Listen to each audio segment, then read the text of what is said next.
Hi guys, Paul Pluta on the Paul Pluta channel. Today I'm doing paid review MB7. And before I do that, I invented the wristwatch check. That's right, ArchieLuxury officially invented the wristwatch check. So let's do a check. I'm wearing a Bluesy Submariner. This is the pre-ceramic. I love it. Okay guys, let's jump in. This is for Oscar. Hi Arch, I'm a big fan, love your vids. Whenever I see you have a new one, I stop what I'm doing so I can watch it. Keep up the good work. I need some advice on going forward with future Rolex purchases. Long story short, I've been establishing a relationship with my local AD, which is Rolex only, not a jewelry store. I bought from them a Milgauss Sea Blue, and they had in the display case, and a no-date sub, which I had to wait about a month for. I've expressed my desire for a stainless steel Daytona and a Batman, and reminded them after each purchase I made. They have politely said it would be unlikely they would be able to sell one, as they have VIPs that they have waiting for them. No waitlist bullshit. I occasionally pop in to the store just to say hi, so they don't forget my face. My last time in there, I had a chat with the salesman who helped me on the previous purchase, and I tried on some Oysterflex Daytonas, and I asked him, if I buy an Oysterflex, will you sell me the hard-to-get stainless steel sports? And he said, buying anything gold will make you a VIP. Two-tone doesn't count. He went on to tell me that there really isn't a general wait list, but there is a very short VIP wait list. He did confirm that they get on average one shipment a week and get at least 3 or 4 of the desired stainless steel sports per shipment. But those watches never get to the display case, as they're always sold to the VIPs the same day they come in. People who walk in to put their name on the list will never ever get a hard to get watch. So my question is, do I buy the Oysterflex Daytona, that's the white gold steel dial, which will be $31,000 US with tax, and then get all the hard to get stuff at retail? And I would buy it all. Pepsi, Hulk, Blue Sky Dweller, both stainless steels, and by the way, he insisted that the Batman is discontinued. Or take the $30,000 and get a Batman and a Hulk on David SW. Forget about the stainless steel Daytonas and Sky Dweller, and have change left over to put towards the next watch down the road. I do like the Oysterflex Daytona, but I won't buy it if I don't have to. Please help. Hi guys, Paul Pluta, the method actor who plays Archibald Chesterfield III. Guys, I want to tell you, this is so important. Guys, I depend on my Patreon supporters. Just this week, I used my Patreon funds to get myself a fantastic, lightweight, gimbal travel camera. And I just want to say thank you. This was made possible because of my Patreons. The Patreons, they made this purchase possible. And it's, you know, a piece of equipment like this is $600, plus I need a few memory cards. It's such an expensive business. Guys, if you haven't sponsored me on Patreon, please do so. Look in the description for this video here. It'll tell you ways you can help me. Guys, help me stay full-time on YouTube making videos. By helping me on Patreon, you send a small amount each month to me to keep me enthused and making videos. I can buy equipment like this little gimbal camera. Guys, come on, help me a lot, help me very much so, because guys, I want your help. I need help to make quality content. And I got to be honest with you, if I didn't have your help, it's not going to be much good, guys. It's not going to be much good. I need your help to buy equipment and to do things. So guys, sponsor me on Patreon and I'll be here for you. That's right, I'll be here for you. Please guys, help me on Patreon. See you later. Okay, this is a fantastic email, and this is from Oscar, and it's a good question. Do you establish a relationship with an AD, or is it a waste of fucking time? And I gotta be completely frank and honest with you. I've started to move in the same circles last year. I bought my first new watch in this millennium. Okay, I hadn't bought a new watch before 2000. I hadn't bought one after 2000, and well, even before that. Anyhow, I bought a Tudor Black Bay Burgundy, trying to establish a relationship with the dealer. And to be completely frank and honest with you, it's not fucking worth it. They are absolute cunts. Okay, not only did I saw somebody selling from that same dealer Pepsi GMT, and he was selling it. He said at what the price he paid for it. Yeah, it wasn't retail. He had to pay a kickback. And when I told the store about this, hey, I saw on a forum somebody's selling a Tudor Pepsi and they've got to pay a kickback. They threatened, they asked me to put it in writing. Then the fucking slimy cunts, slimy fucking sons of bitches threatened to sue me. What a bunch of fucking assholes. So personally, Oscar, your relationship with an AD ain't worth jack shit. It ain't worth jack shit. Definitely not. And I've got to be honest with you, you bought the Z Blue and the No Date Sub. They aren't exactly hard to sell. Those two models there are holding their own in the marketplace. That's not really going to bring you much in good stead. I think you're completely wasting your time sucking up the ADs. Tell them to get fucked. Go grey market. Definitely grey market. Because what you are missing here, what you don't seem to understand is, so you're a bit, Oscar, I've got to be honest with you, you're a bit of a smart ass. You're saying if you buy the Oyster Flex Daytona at $31,000, they'll get you all the retail stuff, all the hard to get stuff at retail, and I would buy it all. Well, Oscar, they're not going to fucking sell you all of that stuff for buying one bloody gold Rolex, okay? One harder to sell Rolex. They will insist you buy a gold piece, every fucking one you want. So, Oscar, don't be a jerk there. You're acting like a fucking idiot, because I can tell you now, they will, you buy one gold piece, you may be lucky to get a hard to get model.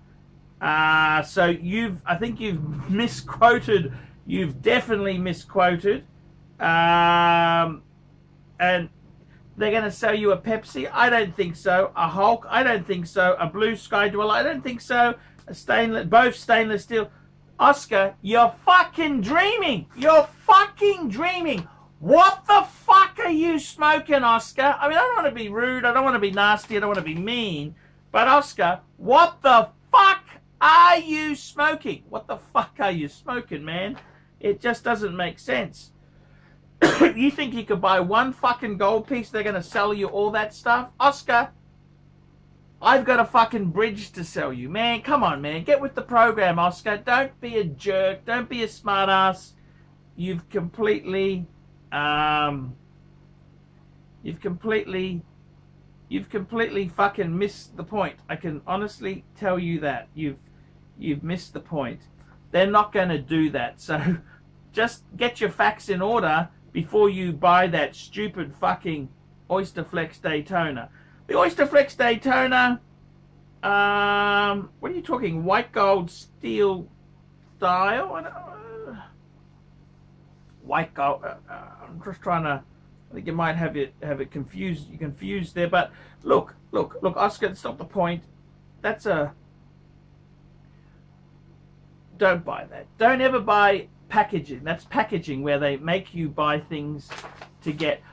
A good dealer of mine, my good friend Shani from European Watch Gallery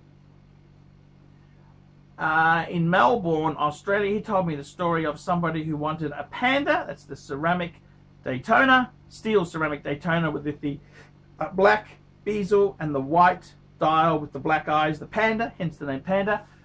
The customer had to buy a Patek World Time.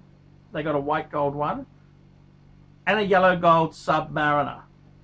I mean, that's a lot of, that's 100 fucking, it's Aussie dollar, 100,000 in Aussie to get a fucking Panda at retail. So I got to be honest, it's okay if you want those 3 watches, but if you only want the Panda and you're going to sell these other ones off, don't ever think these dealers know better than you. Okay, it doesn't quite work that way. Okay, believe you me, all the alpha males that are out there in the watch collecting world, if there was an easy way to get these, these pricks would sell their own grandmothers to get a Panda Daytona. Okay, you got to understand this. It's not that fucking easy, Oscar. So I would say David S. or take the 30 and get a Batman and a Hulk on David S.W. Look, I've never dealt with David S.W., but I've heard really good things. I've done a few consulting calls. My mate Brian in America, he's the guy with the Rolls Royce Dawn. He speaks highly of David S.W. He said he's really cool. I've never dealt with David S.W. because I'm in Australia and I deal with Australian dealers, but that's not to say he's not a good dealer for Americans. Look, my honest advice to you, if you really want a Panda, buy the Panda. Don't buy these compromises to try and get you know, in front on the queue, because they're richer fuckers. With 4 crummy watches, as you said, you're not in the VIP league. That's definitely for sure there. So I wouldn't be buying.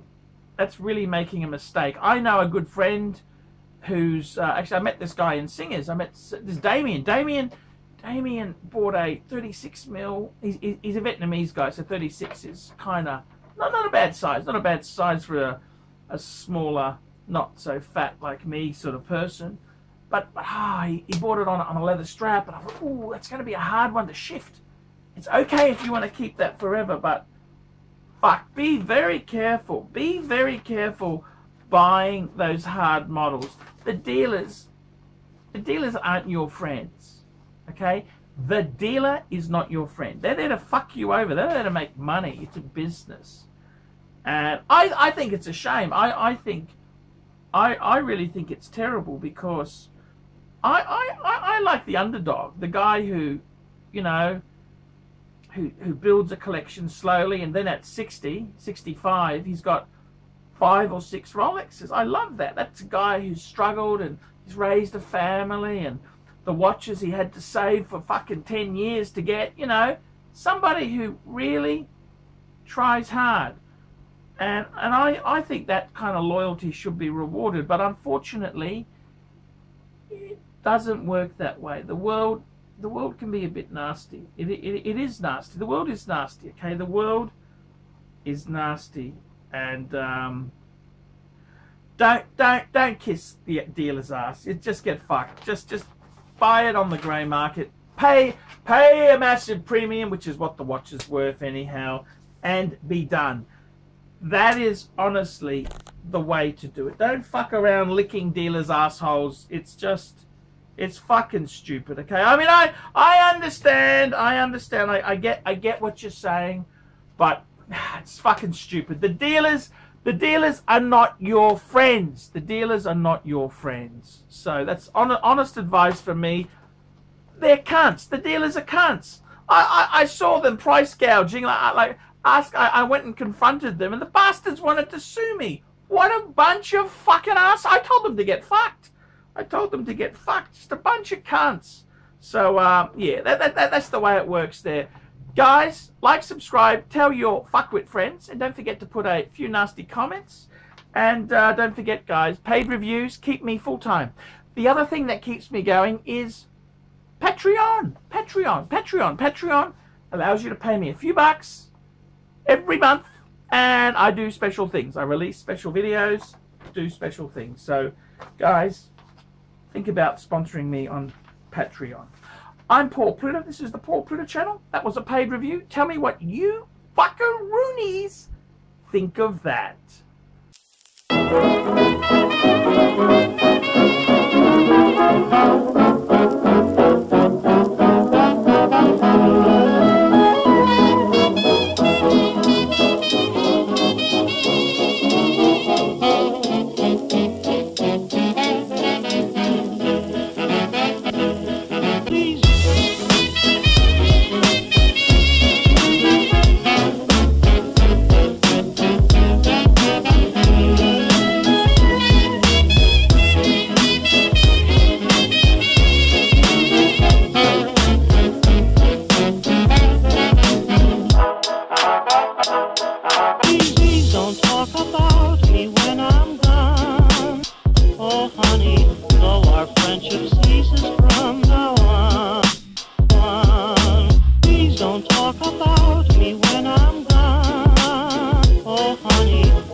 Oh honey, though our friendship ceases from now